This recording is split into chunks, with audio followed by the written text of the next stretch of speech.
Hi, Mark Sheppy here to talk about Keith Barry and the talk I watched on him about brain magic. And his thesis is that brain magic is used to trick our bodies and to manipulate the human mind, which I thought was a pretty interesting topic. And right off the bat, he comes out and introduces himself and shares his thesis, and then he tells everyone in the audience to do exactly what he does, and he puts his hands up, has them turn them inside out and put one over the other. And he's trying to get his point across of manipulating the body. And he goes, if I couldn't manipulate the body, how could I do this? And his hands somehow are able to turn over while everyone else is in the audience can't. And I watched it a couple times and I still can't figure out how he does it. So he was really able to come right out and get the audience involved. And something everyone could do, and I think he just kind of right off the bat had that sense of, oh, disbelief. How did he do this? This is really interesting. No one really could figure it out, so he was able to grab the audience's attention that way. And throughout his whole talk, he was able to keep the audience's attention by constantly involving humor in his talk, and he was pretty quick-witted and funny.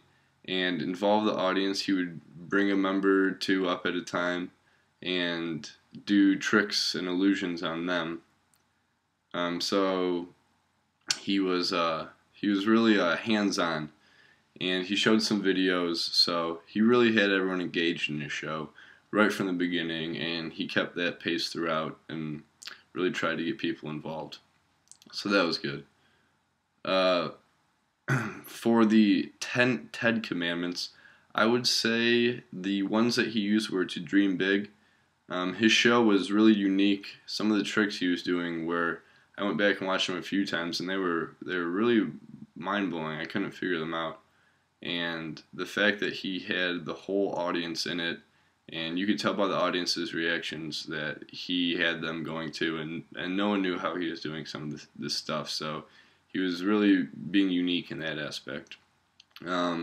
Making the complex plain, he didn't overcomplicate anything. He kept everything simple and was able to demonstrate to the audience all of his points through these tricks that he was doing with the audience members.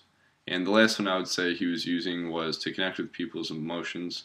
Like I said, throughout the whole show, he had everyone laughing, and it was really an upbeat, positive feeling that I think everyone had, and kind of that feeling of disbelief. So I would say those were the 3 TED Commandments that he used.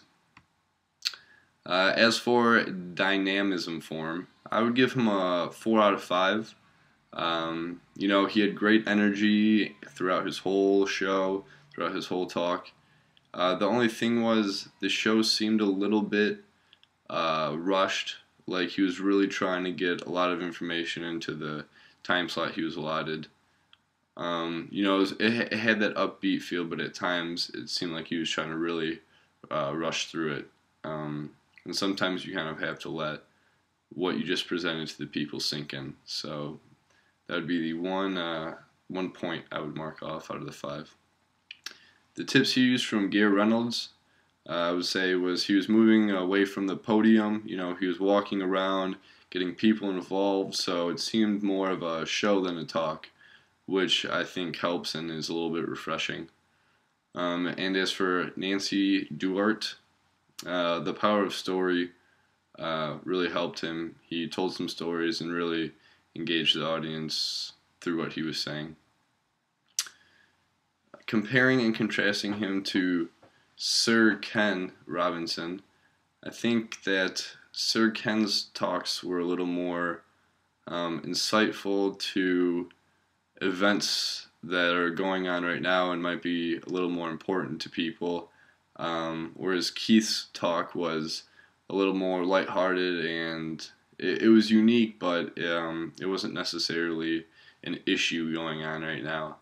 And his also had more of that show feel like I was talking about, whereas Sir Ken's had more of that talk and not so much of a show. But lastly, the tips I would give my classmates that I got from the video I watched on brain and mind magic is to really engage the audience. You really need to capture the audience's attention. You can have a great speech and a great talk with amazing points, but if you're not able to engage the audience and no one is paying attention, then no one's really going to listen. So your points are kind of for nothing. So I would say to really engage the audience and capture their attention and make them want to listen. And also the other thing is you can do this by engaging them in different ways, be it visually, auditory, or physically. I think Keith did a really good job of that and giving all the senses involved. So those would be the tips I would pass on. And that is it. Thank you for listening, and I hope you enjoyed.